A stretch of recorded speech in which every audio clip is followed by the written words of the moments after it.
Мадина Бокова – родственница Мустафы Бокова, героя Российской Федерации, солдата, отдавшего свою жизнь во благо страны. Женщина обратилась в фонд «Защитники Отечества» за оказание медицинской помощи, как член семьи ветерана СВО, а также как член семьи действующих участников специальной военной операции. На сегодняшний день на территории Украины у Мадины несколько родных. Прекрасные специалисты подобраны, прекрасные девочки, я вижу.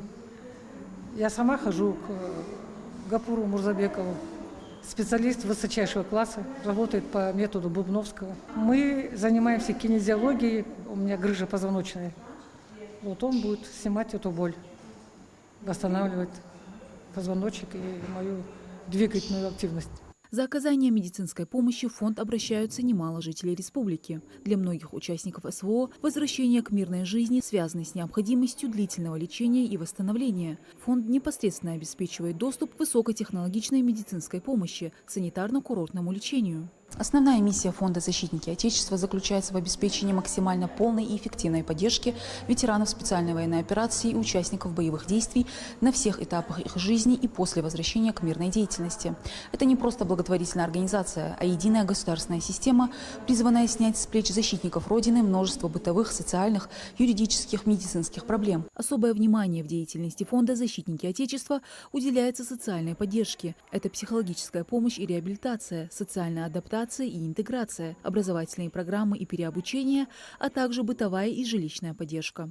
В Ингушетии организация функционирует с 2023 года. С тех пор сюда поступило более 5000 обращений, более половины из которых решены положительно. Чаще всего это у нас идет земельные вопросы, больше 700 уже земель с мини-имуществом уже и выделены земли. Да, есть и отказы, конечно, кому не полагается.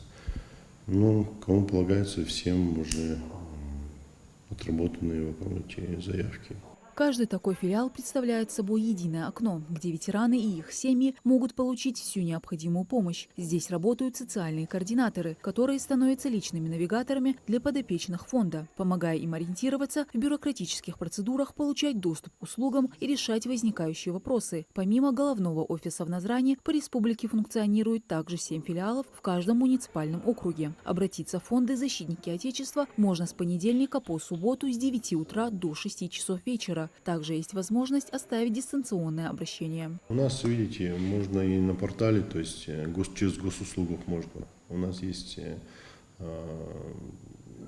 программа ГИС, то есть она связана с госуслугами. Они могут и там подать, они могут и сами прийти. Содействие в работе оказывают региональные власти и лично глава Ингушетии, который держит на контроле исполнение всех нужд ветеранов и членов их семей. В республике между правительством и фондом налажено тесное взаимодействие. Развитие этого фонда, расширение спектра оказываемых услуг и повышение качества их предоставления – это приоритетная задача для российского общества и государства.